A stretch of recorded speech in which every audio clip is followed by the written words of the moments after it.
So today's senior technical person, General Manager Mahindra and Mahindra, Yogesh Keskarji, over to you, sir. 1 minute. Okay.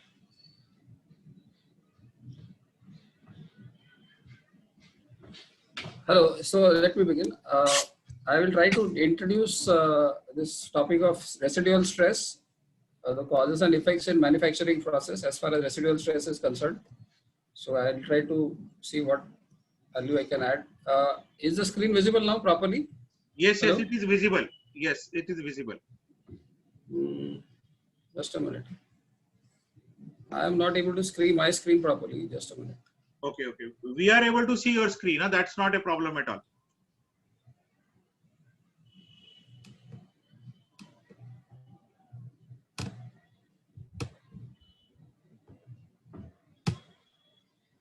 One minute.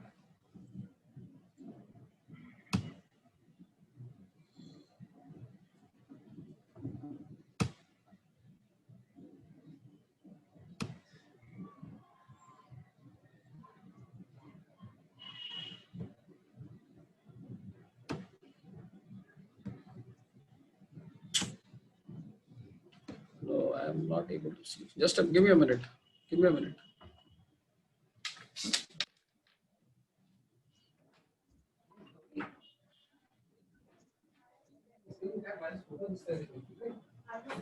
No.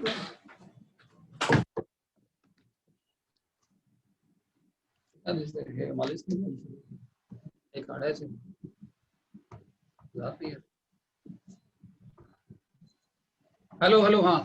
Hello, is the screen visible now? Yes, yes, it is visible. You please continue. Yeah, thank you. Now it's clear. Yeah. So I will try to take you through these topics: understanding residual stresses, what are the different mechanisms which lead to residual stress generation, effect of such stresses on engineering components, and some methods for control as far as residual stresses are concerned. So as the thing indicates, residual stresses are locked in internal stresses present in an object or an engineering component or assembly of components in absence of any external load or force or thermal gradients. So these are some locked in stresses which we'll try to understand in different components which get generated during the various manufacturing processes that we have for manufacturing the components. So just to understand some briefly, I will try to talk about residual stress systems and there is significant points. These stress systems are generally balanced if tensile residual stress is generated on one component, one surface of the component. A balanced internal compressive stress would get generated internally in the part to balance the same. So always the residual stress systems are balanced. All such stress systems are three-dimensional. Uh, it is not having, because of the property of the material, such stresses tend to orient themselves in all the three different directions, X, Y, and Z direction. And we'll try to understand how these stresses can interplay with one another when we manufacture different processes. They are generally described in terms of tensile stress or compressive stress, depending on the way it gets generated. Okay. So they may be described in three scales, because generally what happens is whenever we talk of any material, each material tries to attain its equilibrium condition. So when there is any disturbance, any material has a property to resist the change. Now this resistance to change can be at different levels, at macro stage or at micro stage or in the lattice structure of the various components, okay, of the component.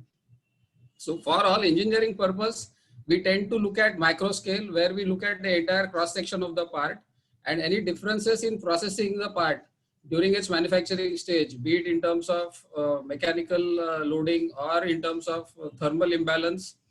Such stresses will get generated. We try to assess from engineering point of view and look at the overall balance of stress in the component at a micro scale, which is generally used for all our engineering applications. There could be any disturbance that we create in internal structure of the grain also will affect the residual stress patterns. we'll try to understand them as we go forward in different processes that we encounter. So stresses at individual grain or group of grains can also affect the overall stress levels in the components. They can also get affect any micro stress that gets applied will also have an effect on the individual grain or group of grains which are present in the material. So lattice distortions also, any small distortions uh, that we create in the microstructure.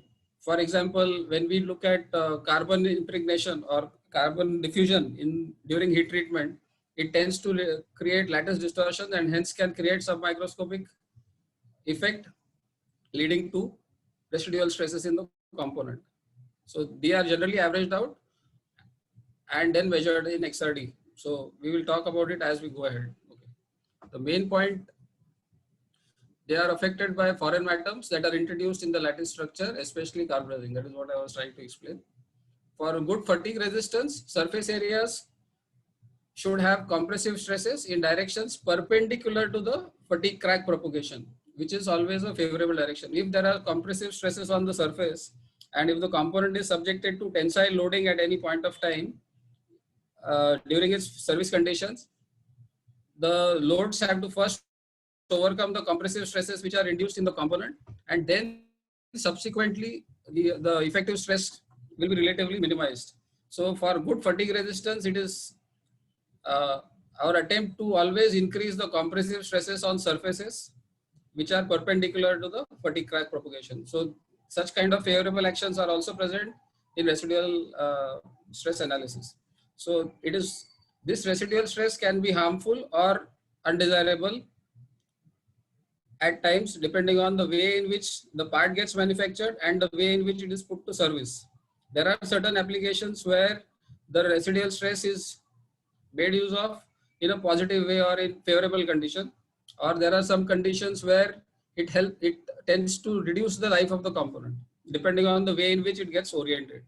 So presence of tensile stress in the load direction could aggravate the problem and reduce fatigue life. If the stress generated is also in the direction of the load, it will create unfavorable conditions. So residual stress systems will be formed or altered by many manufacturing conditions and service conditions. We'll try to understand how these generate and what exactly can be done to improve it. You look at any manufacturing process. I just tried to illustrate here different manufacturing processes and the kind of conditions which the part has to undergo. When we talk of any thermal action, that means any differential heating or cooling when it takes place during any of these processes like heat treatment or during carbonizing and nitriding as diffusion process, fabrication with heat, welding, hot. So they are all hot processes which involve thermal action on the component. There are some manufacturing processes like machining, grinding, or mechanical surface treatment like shot pinning or surface rolling, which involves purely mechanical actions on the components, or chemical change where parts are subjected to corrosion or surface coatings and platings. So there are different types of surface conditions which the part has to undergo during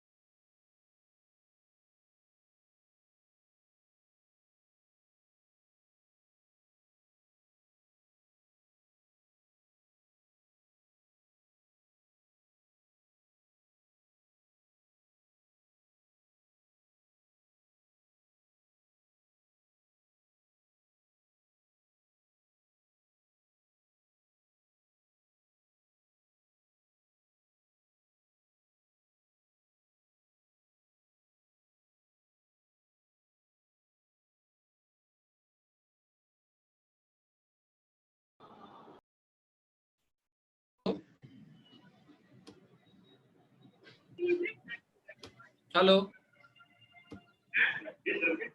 Hello.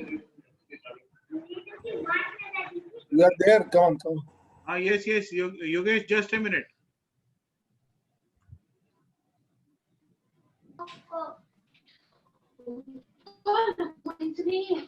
Papa, त्याला प्रसाद कसा हातात घ्यायचं.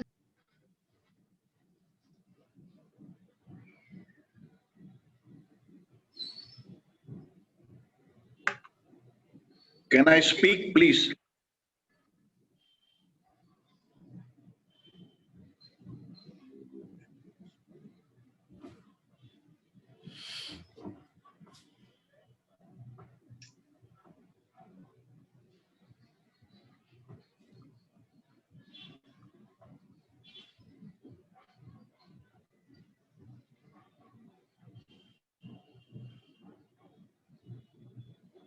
Yes, Yogesh, please start. Now you can share your screen. Yeah, it is shared. Are you able to see the screen now? No, we are not able to yet see the screen. एक बारी वापस से share करिए sir. Just a minute, sir.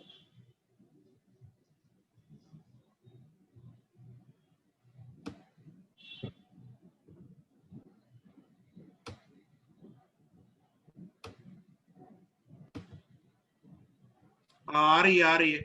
Yes, screen आई. और उसको full screen कर दीजिए please.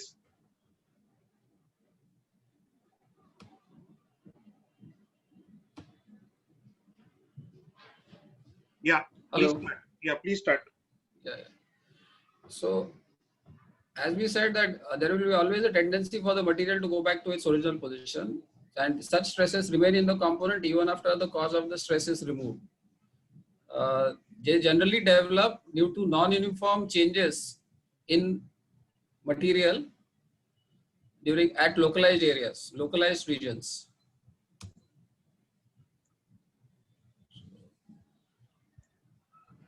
When they develop, equal and opposite stresses are generated in areas adjacent to these regions to balance the same. So as I was explaining, if tensile stresses get generated at the surface, the equivalent amount of stresses get generated which are opposite to that, that is compressive stresses in internal regions of the part to balance the same.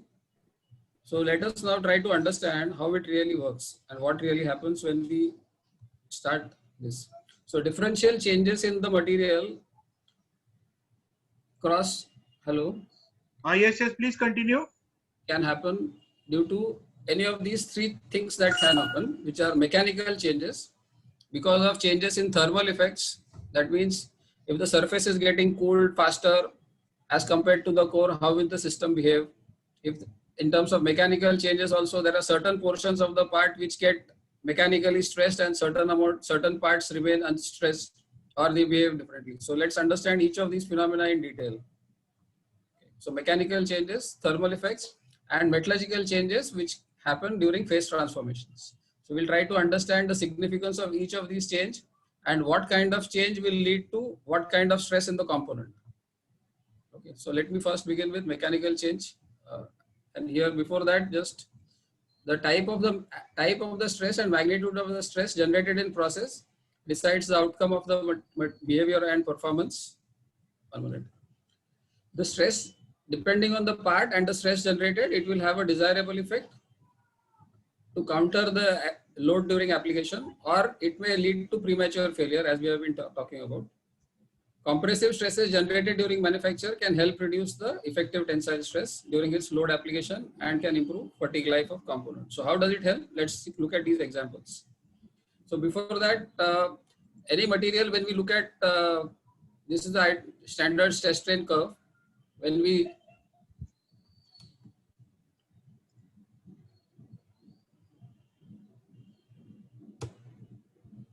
we stress up any component up to a yield point and leave it, the material will tend to come back to its original position. But if I stretch a material beyond its yield point, the material will have a tendency to come back to its original position, but it will leave certain residual strain in that material at any point of time. Now here, when we look at such mechanical changes in any part, let us look at this simple example of short pinning. Here, shots can be impounded on a material. It will be impounded, will have an impact on the material. Now, when this shot made of steel or of any ceramic material or any hard particle hits on the substrate, what is really happening is, this is the original length of the part at this location. And when we have high impact steel ball coming and hitting this particular area at the localized region, there is a stretch given to this material because of this impact. So this particular material will tend to elongate at that localized region. Now when this is trying to elongate, the material adjacent to that is going to resist this particular change, which is here, and which will try to push this material back to its position. See, you can see here like this, as I'm trying to explain here. Now when it is doing this particular change, once the steel ball has impacted, what really happens is stress will remain inside, because this material has localized at localized regions. This material has yielded under tension. This you can see here the material has got stretched. So this material, there is a permanent deformation of the part at this particular crevice when we look at this particular example. So this particular material has got stretched and has got permanently deformed. That means at this localized region, this particular material has yielded. The force that we applied has led to this particular change at the surface level, which has led to yielding of that particular part under tension. Now, when this happens, when the force is removed or when the component is removed out, what happens is the reversal of this takes place. So if the material has yielded in tension, the residual stresses generated in the system are always compressive. So this is one of the things that one needs to understand at any point of time. If the material, see here, it leads to such stresses at the surface because of this change. So if you see here, the profile will be something like this, where it will have a permanent deformation afterwards, and the stress generated will be compressive at the surface, and then to balance this out, tensile stresses will be there inside the areas below this. So the surface becomes compressive, has a residual stress of compressive stress, and the area adjacent to that or below the surface is having a tensile stress to match that particular thing. So this is in short about mechanical effect of short pinning operation. So let us look at some other examples before we go forward. Now the simple operation of bending, if you see here. If I do bending, during bending, the internal area gets compressed and the outer surface is stretched. So if this outer surface has stretched, that means it has yielded in tension after the bending load has been removed. The residual stress that would remain on the component will be compressive. So it will be opposite of what has been done. So if the material has undergone tensile loading at the time when you have tried to bend this part, so tension would lead to residual compression on the side after the load is getting removed. So here when it was compression, here the after removal of the load, the residual part is likely to have a residual tensile force stress inside the component. I hope it is clear. So in all these cases, application of the after removal of the stress beyond its yield point, it will reverse the sign of residual stress. So if it has yielded in tension, the residual stress generated in the system at that location will be compressive. And if it is compressive in nature, when it has yielded, the residual stress will be tensile in nature. So it will always be opposite of what it has undergone earlier. So this is from the mechanical point of view. We can look at other examples also as far as mechanical stresses are concerned, especially that we encounter during machining and other such processes where physically we are trying to play with only the material and force it in either stretching it or trying to deform it by machining operations. Okay, so let us look at some other phenomena before we go forward. So material yields in tension, residual stresses induced in that region would be compressive. Inversely, if material yields in compression, residual stresses developed are tensile. Okay. So let's look at the other effects now. Thermal effects causing residual stresses. Now what really happens when any heating and cooling takes place differentially on a component? So let's look at the heating part. If material expands volumetrically, when on heating, the material expands volumetrically, and with rise in temperature, the yield strength of the part reduces. But the opposite takes place when we talk of cooling phenomena. So when the cooling takes place, material tends to shrink and contracts depending on the thermal coefficient of expansion, and yield strength also reduces depending on the material that we have at hand. Now in this case, what is going to happen if there is differential treatment? That means if there is a thick component where we are trying to do any treatment, heat treatment, or for that matter, any welding operation or any thermal process, there is going to be differential cooling rate that we expect at the surface or at the core, or depending on the part that we have at hand. There could be differentials in the cooling rates of different sections. Now, when such a thing happens, there will be residual stress which will get generated in the system. The reason is thermal coefficient of expansion, coefficient, extent of cooling, what exactly is the cooling rate, and thickness of the parts, and restrictions which we can have during cooling or heating. Just to take some few examples, I will try to take some few examples before we take this topic forward.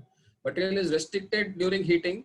Internal resistance of the material would create residual stresses, which may get nullified during stress releasing and the reduction of field strength. So generally the problem will be more acute at the stage when there are restrictions during cooling. At this time of heating, what happens is the material tends to yield and then change its shape if there are restrictions in the part. But at the time of cooling, if there are restrictions, it directly leads to components residual stress generation, and which will remain in the component even after cooling that component. So just to take some few examples, I'll just give this understanding. What is important is when we have such two different parts, two different sections being treated differently with respect to cooling rates, we need to just have this in mind. The area which cools last always develops tensile residual stresses, and the area which cools first always develops compressive residual stresses. Now, just to take this, I will try to give some examples. Okay, here if you see,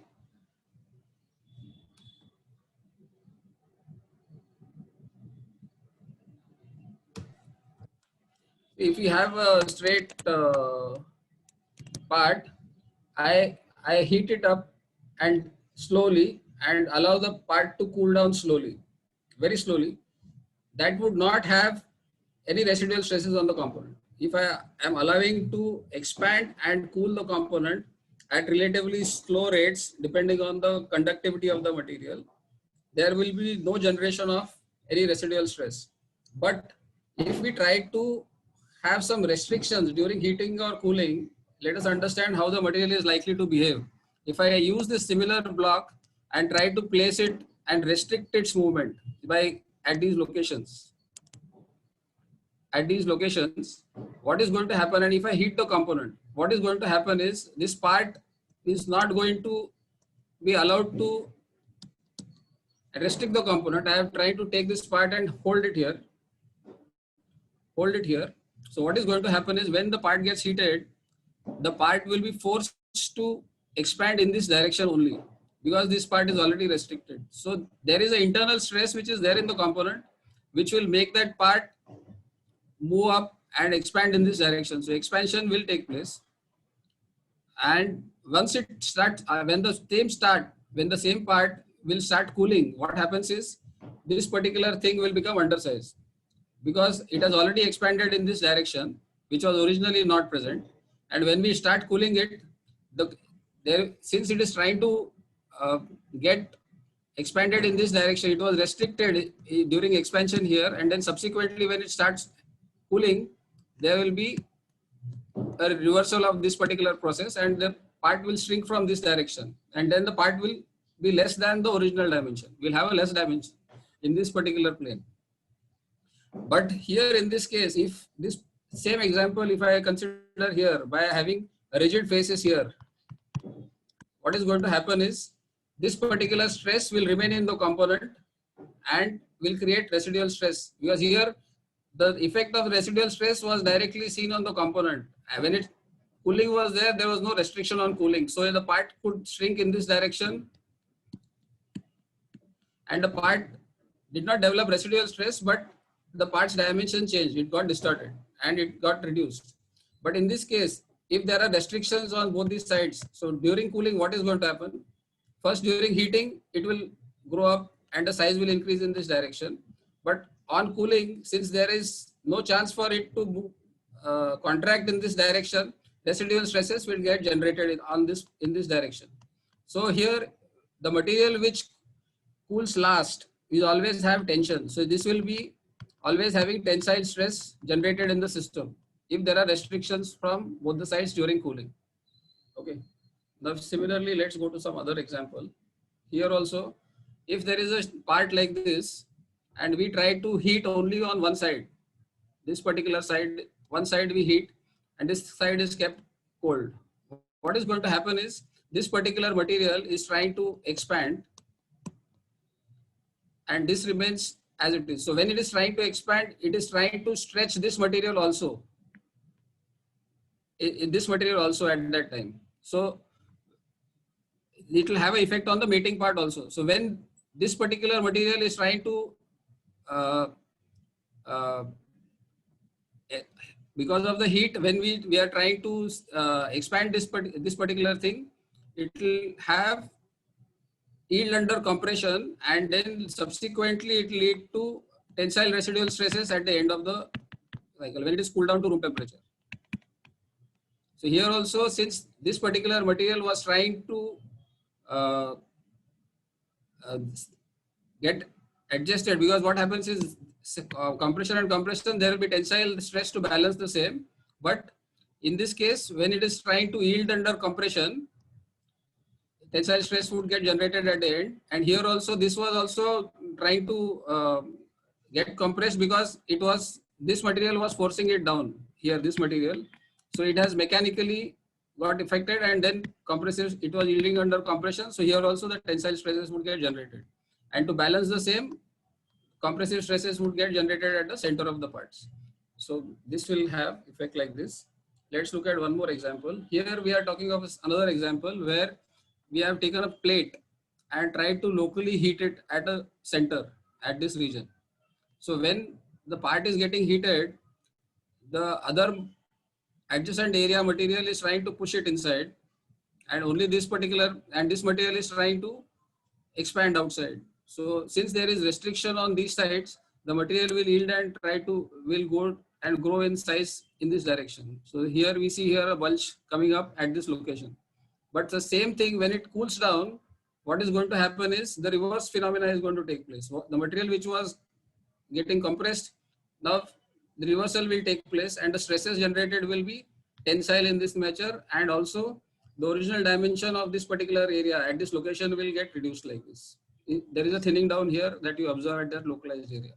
So when we understand these thermal changes, what really is important is for us to understand wherever such localized heating is taking place, the area which cools last is always in tension. So this area will cool last, and that's why it is always under tension at that location. I hope it is clear. And the area which cools first will be in compression. Yeah. So let's look at one more phenomena before we get into the actual heat treatment related aspects. So there are also metallurgical changes that can take place. When you are trying to do any heat treatment, there is a contraction that is taking place because the temperature is coming down from 800 or 850 to room temperature. So there is contraction expected in the material depending on the thermal coefficient of expansion. But at the same time, we expect some material changes to also take place, metallurgical transformations to also take place, in which there are certain volumetric changes that we expect.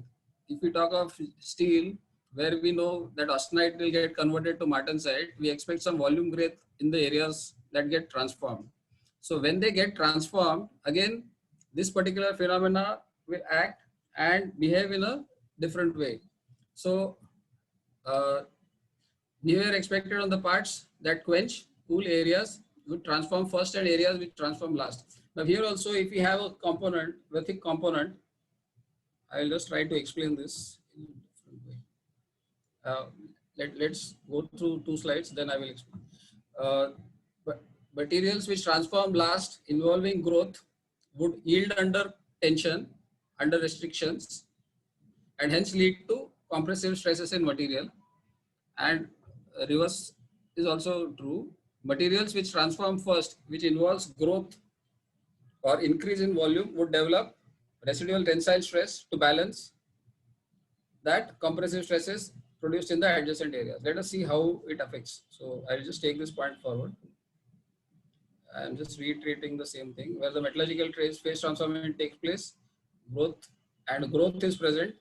Last to transform is under compression if restricted to expand. And inversely, if material yielding in compression, residual stresses would be tensile, same thing. So let's look at the hardening process and through hardening process. What exactly are the differences that we see because of this phenomena? Okay. So let's take off a through hardening case, example of a through hardening case where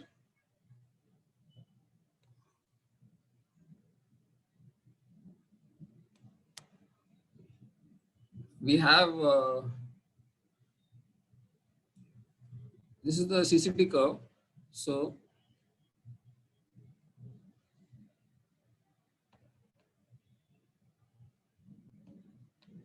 this is the cooling rate. For instance, for conversion to martensite, the first one is at the surface and the other one is at the internal area of the shaft, for instance. Now, when we are trying to harden it,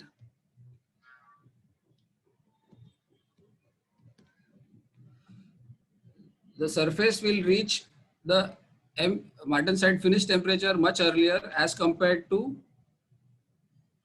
the other areas which are internal and which will cool at a slow rate, as can be seen from this second line that we see here. So the material has already got transformed here. The surface has got transformed and the internal area is yet to get transformed, depending on the way in which the cooling takes place. Now, this will essentially depend on the size of the part and the rate at which we do the cooling operation.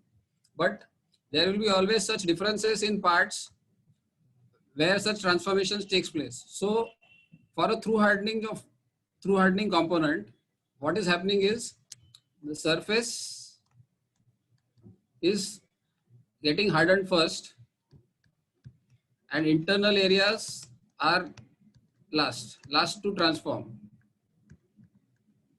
Now this is not a good sign. This will lead to stresses. If you see here, components which metallurgical transformation involve growth, last to transform is under compression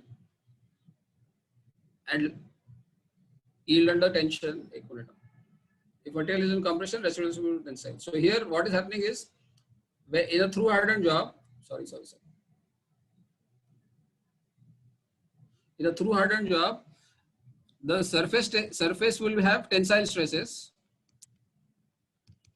and internal area will have compressive. Now this is not a good sign. So technically, for through hardened job, this is a limitation that it also tends, though the hardness will improve for through hardened jobs, but it tends to leave tensile residual stresses on the surface for a through hardening job, especially if we talk of through hardening material like say alloy steel EN19 or any other such materials where we expect through hardening to be done for improving the strength of the material.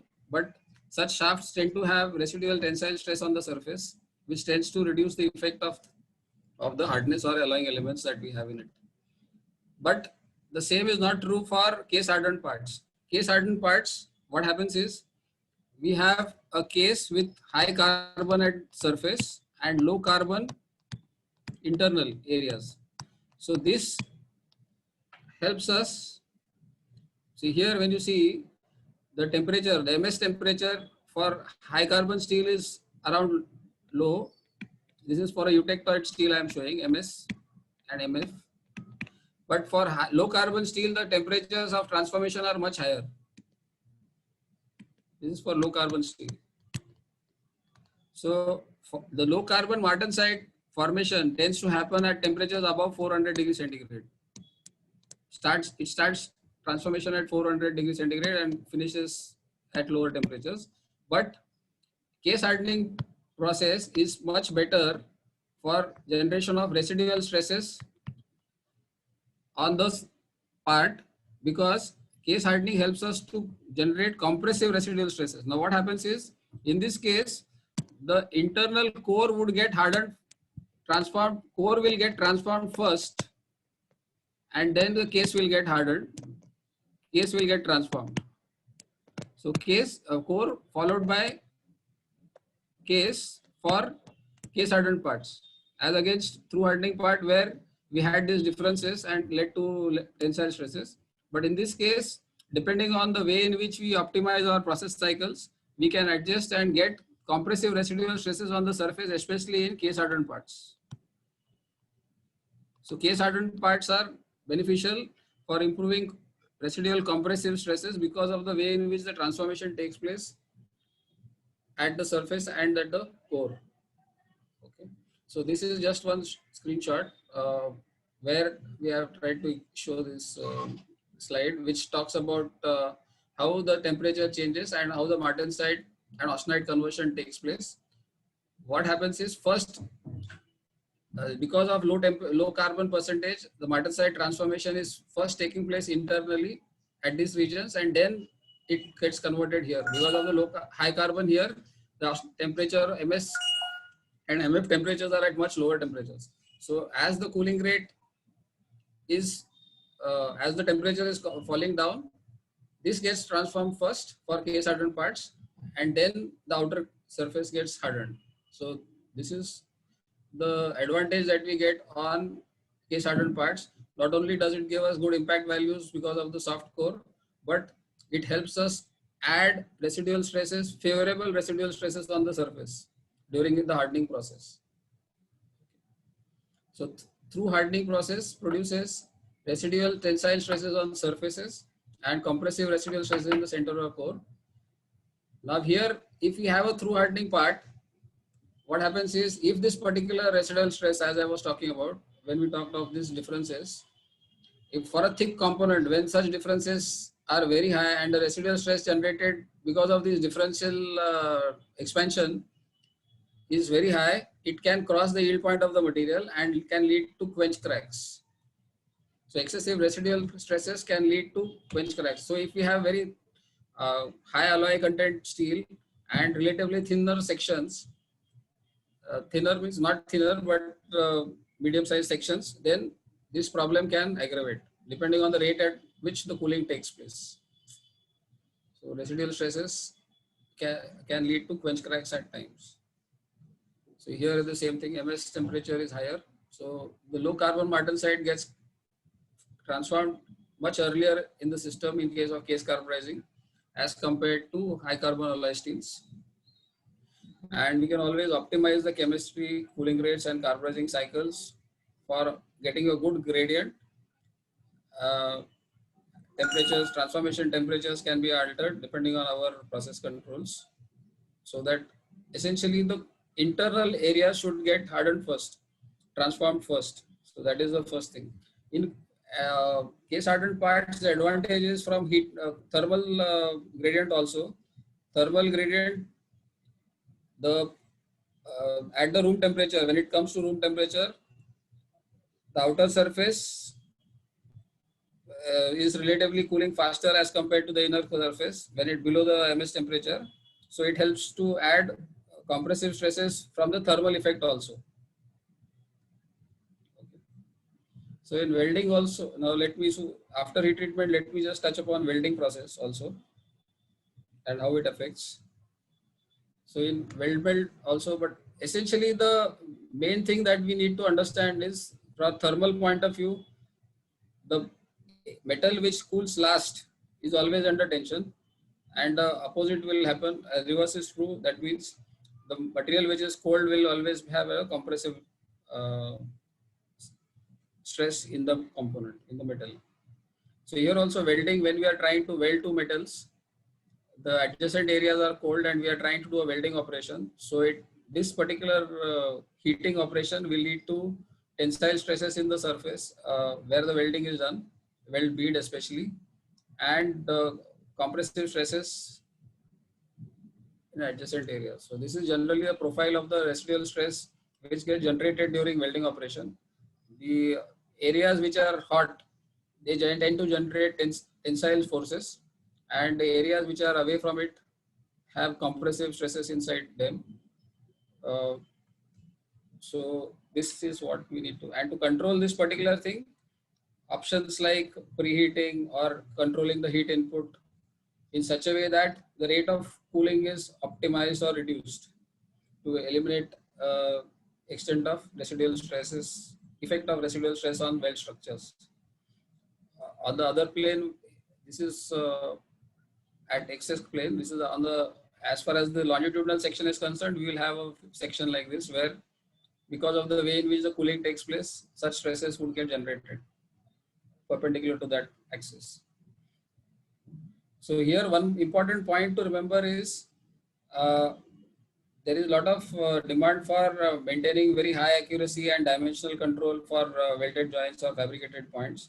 But if we try to put too much of restrictions on the welded joints by fixtures and attempts to curb distortion, it will lead to internal stresses, development of residual stresses. So more the obstruction, if you see here, more the obstruction to the shrinkage, more is the amount of residual stress which get entrapped in the system.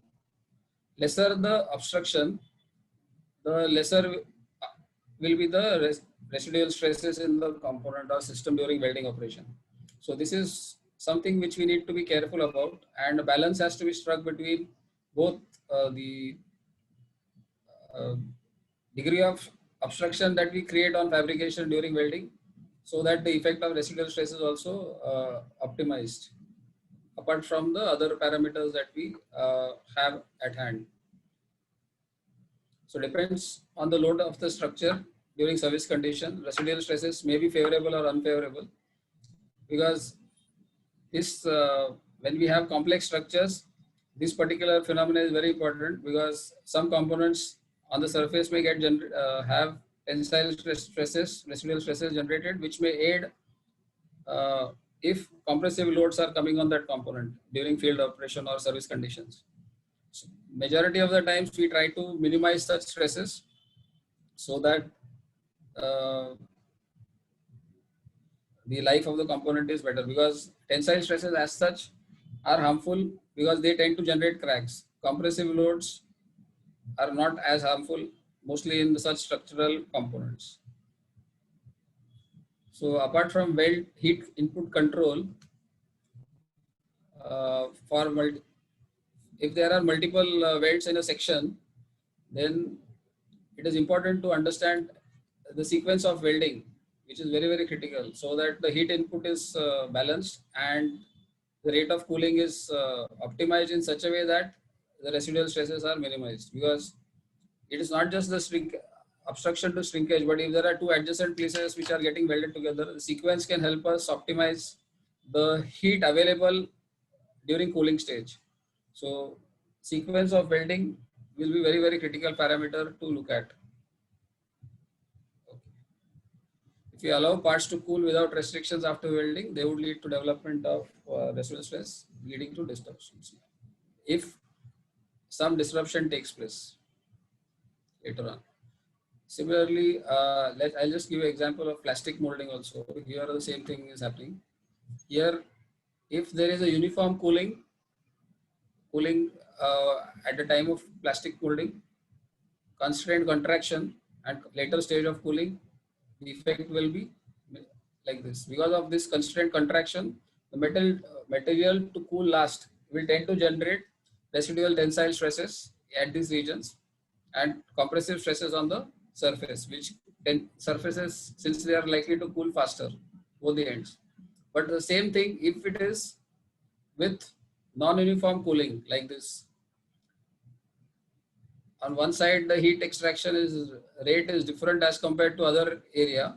It will lead to imbalance here, and accordingly, when the part comes out, it will be in warp condition because of such imbalances. Here in this case, since the cooling is same in both the directions, both the planes, it will not distort to that extent. But here in this case, because of difference in heat treatment, heat transfer, and the way in which the cooling takes place post molding, there will be residual stresses induced, which will tend to warp the component. Right. Okay. So asymmetric cooling during imbalance of residual stresses lead to warpage. The same thing is applicable for other processes also, like polymer. Whenever any cooling takes place, this particular aspect is there in forgings as well as in castings, during castings when we encounter. This was a brief about different processes and how the residual stresses can get generated. Uh, I'll just try to quickly run through what kind of different techniques are present for measurement of residual stresses. You see here, there are different methods available for measurement of residual stresses. X-ray is a method, but it has its own limitations. Each method has its own limitations. Each of these methods have relative merits and demerits. X-rays tend to measure residual stress only at very, very superficial levels, few microns on the surface. And for detailed analysis, a lot of sample preparation and precautions are required to be taken for arriving at the best results. The best process is, quicker method is here. This is stress relaxation by cutting. Most of the times, method employed here, if you see here, is by destructive testing, by deep hole drilling. So we try to drill small holes and try to strain gauge it and then understand what is the extent of residual stress present in the material. But they are very cumbersome methods. Best method, that ultrasonic testing methods, help us to understand better because it is quick, inexpensive, free from radiation, but only limitation is it has relatively low resolution. So depth is higher as compared to X-ray methods. If you see here the band, it is much better. Ultrasonic, the depth of measurement is also uh, relatively higher as compared to X-ray, which is very, very superficial in nature. So ultrasonic has low resolution. So summary, I would like to just comment that residual stresses can be observed in most of the manufacturing processes, as they would involve any of these changes, mechanical, thermal or metallurgical changes during its different stage of manufacture. They are always balanced.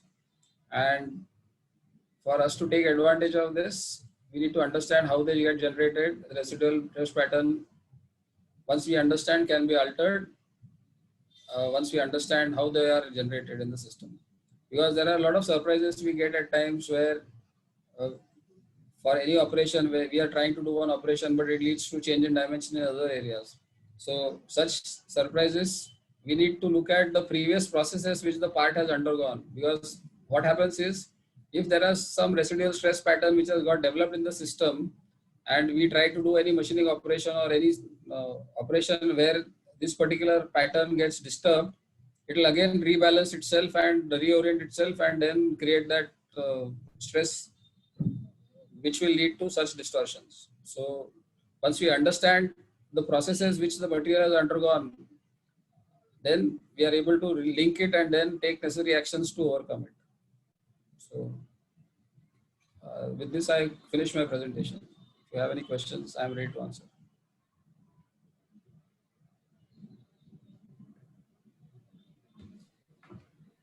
Yeah. So thank you very much, Yogesh, for your nice presentation. A lot of areas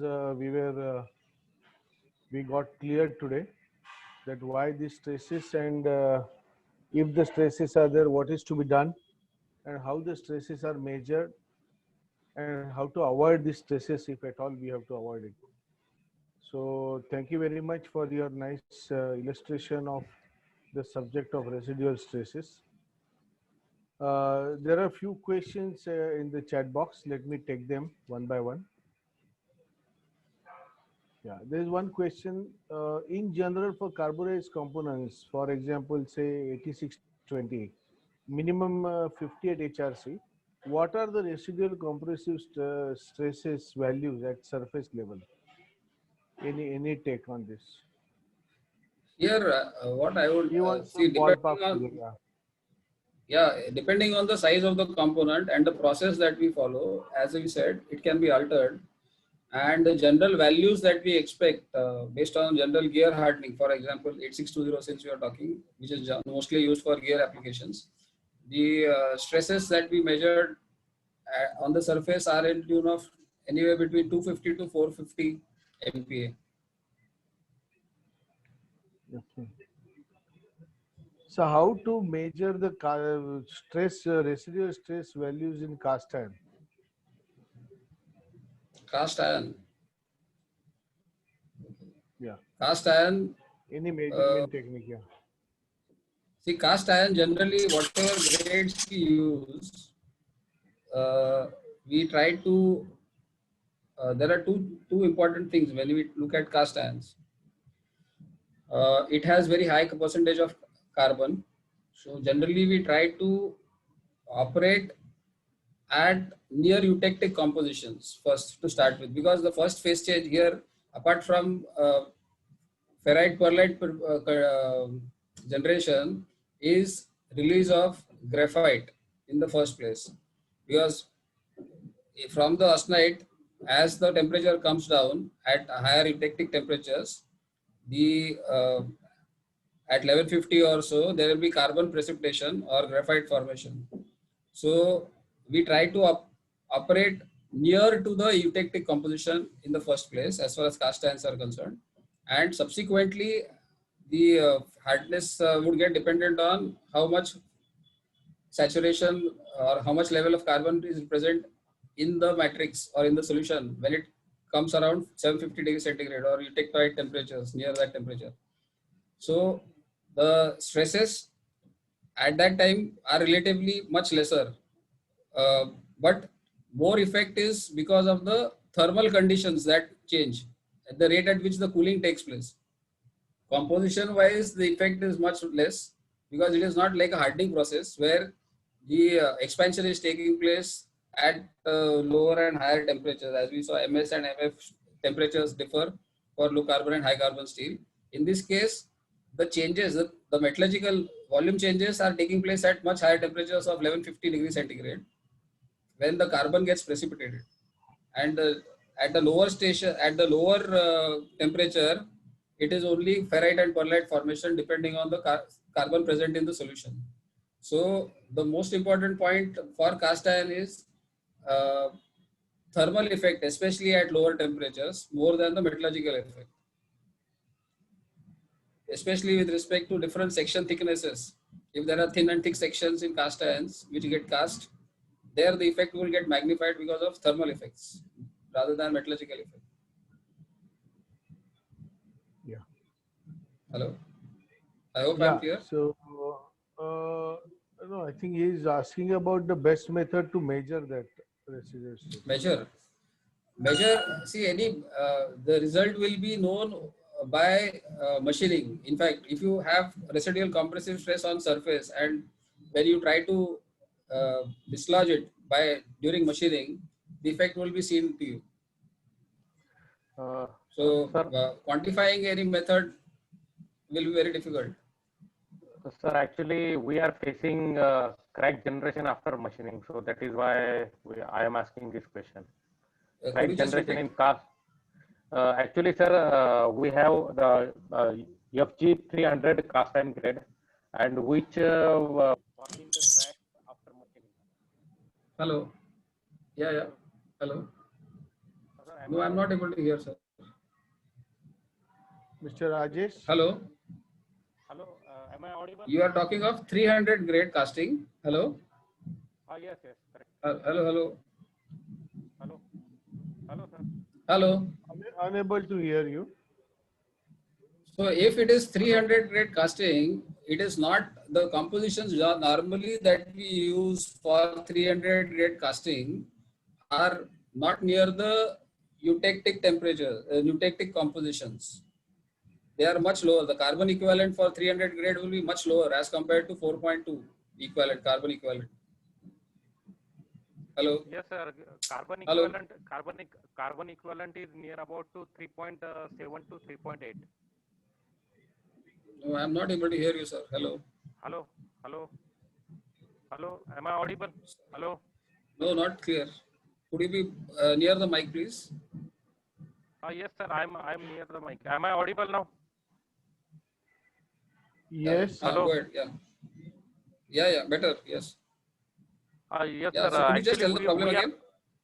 we are facing the problem after machining that we found the cracks in the casting after machining. After machining. So Yes, yes. what kind of stocks are you doing?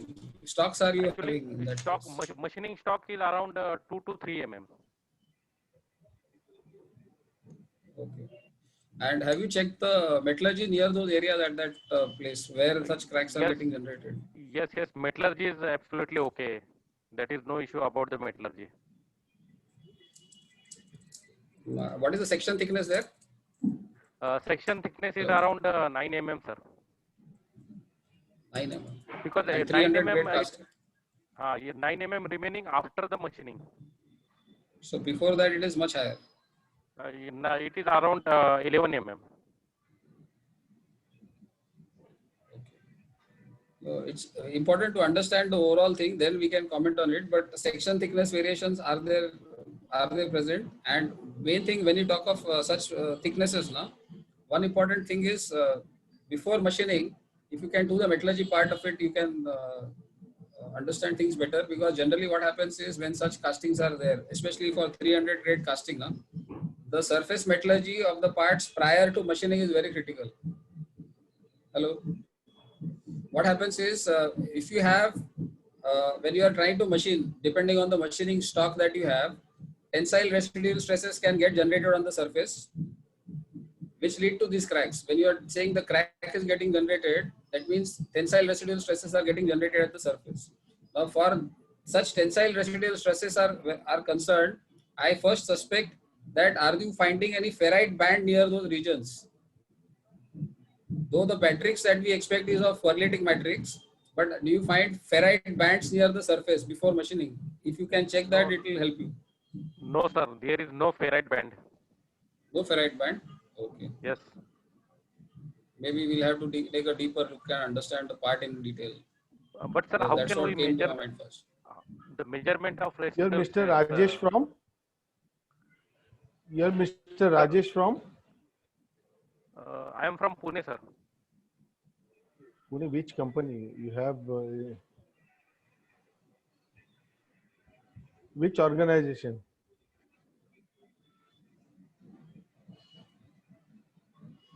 If you could share your organization, thank you. Yeah, there is another question which is effect of compressive stress on hardness with practical example. I Effect think we of, had effect of see, compressive for stress on. steels, see, for, yeah, for, there is a direct empirical relationship about the strength of the material to the hardness of the component. So there is a table available which is normally used for comparison and understanding what level of stress or strength of the material we have dependent on the hardened component's strength. This stress is residual stress is going to add to that value depending on how the process that we have followed in that part. So this residual stress aspect is generally not covered in the tables that we talk of. So this is extra addition that we can get, especially which helps us to improve the fatigue life of compounds. So if we say the strength of the material is uh, having a particular strength depending on the hardness, so this 230 or 250 MPa will add to that strength at the surface. So the fatigue factor calculations we can take care of if you have CIE analysis for such compounds. There is one question: is it a must to carry out heat treatment after welding for machine parts? No, it all depends on the end applications and the actual factor of safety that has been built into the process. Yeah. But True. lower the residual tensile stresses, the better it is for the component's life. So generally, if the stress levels are too high, depending on the section thickness differences, such stresses will be high if our heat inputs are too high, or if the section thicknesses that we are trying to weld are too high. That means one is 12 mm and we are trying to join some material which is 3 mm or 4 mm. So such differences can create problems where the section thickness contributes to a greater extent, creating a disparity with respect to the way in which the cooling takes place. So more differential treatment, the more problem with respect to stress that we expect. So for that, either preheating so that the rate of cooling is relatively controlled, or post-welding heat treatment is done. in certain cases where such joints are very critical, people in fact suggest going for short blasting also, or short pinning, so that they are able to induce some residual stresses on the material to additionally improve the life. Yeah. Any theoretical method to calculate the residual stress after hardening? In, of course, in steels. No, it is relatively very complex. So I try to simplify it, but it depends on so many parameters, because rate of cooling, the chemistry, the transformation temperatures can change depending on how we are processing. Because a simple example, when we are doing case carbonizing also, the way in which the carbon gradient gets developed during carbonizing and diffusion will be very critical for controlling the residual stress of the component. Generally, as a thumb rule, what we So say what is is the role? 0.1% carbon drop for every 0.1 millimeter.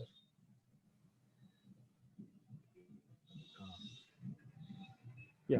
What is the role of forging process running operation in machining for raising stresses that Hello. Could you repeat that increases question, sir?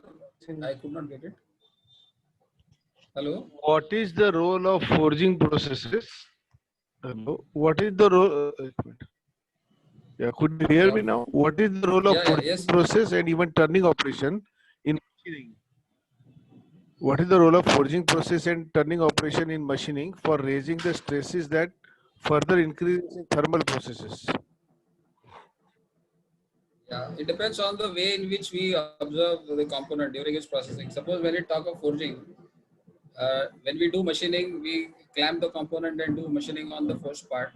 So, depending on the treatment that the material has undergone previously, especially at the forging stage, if it is hardened and tempered, the problem could be more aggravated as compared to one when it is normalized. If it is normalized, it is slowly cooled and the thermal stresses are also relatively less. But if it is a hardened tempered job, the thermal stresses inside the component could be higher, which can lead to some surprises during machining of such components, wherein some locked in stresses may suddenly get released and lead to distortion of the components for batch that we process, depending on the sections that we have. But normalizing, that's why we do prior to machining, so that such variations in previous thermal processes are minimized to a greater extent, and the effect of machining is only seen. Now, effect of machining, everything depends on how our tooling is, what kind of cuts we are taking, what kind of feed rates we are having to take care of the machining stress. Because if we, in that case also, when the material tends to yield under compression, because in machining we try to compress the material and pull the chip off. So at that time, the chances of generating tensile residual stress on the surface after machining are very much high, because we try to compress the chip and try to remove it off. So when the material is yielded under compression, residual stresses will be tensile in nature at the surface. So if the cuts are too heavy or the material is very difficult to remove, then the tensile stresses get generated. So that's what our normal experience is. Hello. Yeah. Can we differentiate the residual stress generated in component, whether it is mechanical or thermal in nature, on basis of thermal residual stress measurements? I hope No, no. very difficult. But we need to look at the processes which the material has undergone to judge where Yeah. exactly it can come from. In quench and temperature, residual stress will be resulting in dimensional variations. If so, what would be the amount approximately? It is in microns only for such components, because when we talk of a simple transformation of martensite to austenite to martensite, one needs to understand. Suppose we talk of a gear, for example, simple case of gear. This transformation, to what extent does it take place, depending on the component size. If it is relatively a small size component, the transformation will be complete from surface to core. But if it is a relatively thick part of it may get transformed to martensite. Now, when we talk of part of it may get transformed to martensite, there could be some martensite which is of low carbon martensite and some will be for high carbon martensite. So the gear profile and the way in which do hardening can affect these particular parts. And as far as distortion is concerned, see, there are two, three things. When we do heat treatment, we are first heating the component to the carbonizing temperature, then doing carbonizing, then coming back after diffusion, coming back to the quenching temperature, and then quenching it.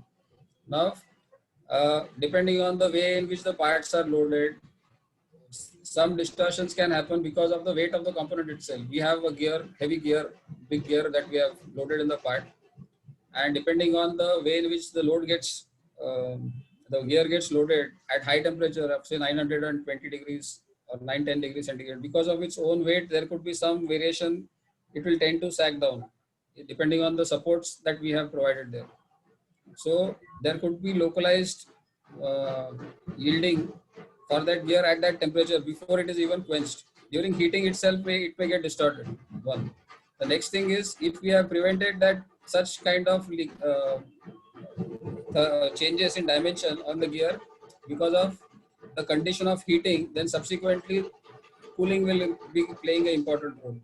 So for cooling again, the transformations that we mentioned in terms of the way with thermal effects and the metallurgical effects, they have to be balanced. I mean, generally for gears that we talk of, for most of our automotive applications, for tractor we are having a concept of, for most gears, where the band that we talk of in terms of the splines or internal dimensions up to 70 microns, 75 microns is what we try to control it with. And wherever very stringent requirement of controls are required, then say less than 50 microns variation, then we go for slightly, what should I say, uh, controlled conditions, and we use what's the word? Uh,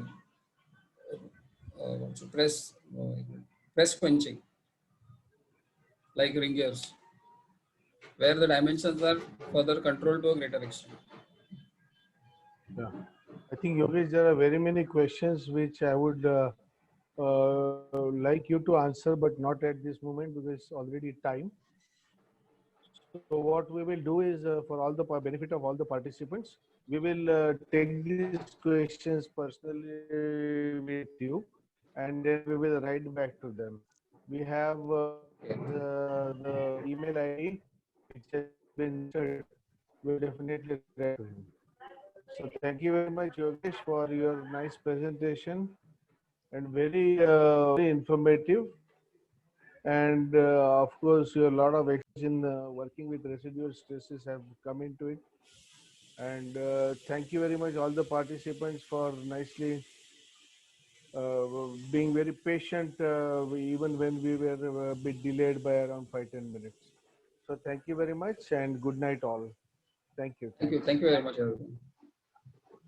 Thank you all Thank you. very much. We are ending the presentation. Thank you.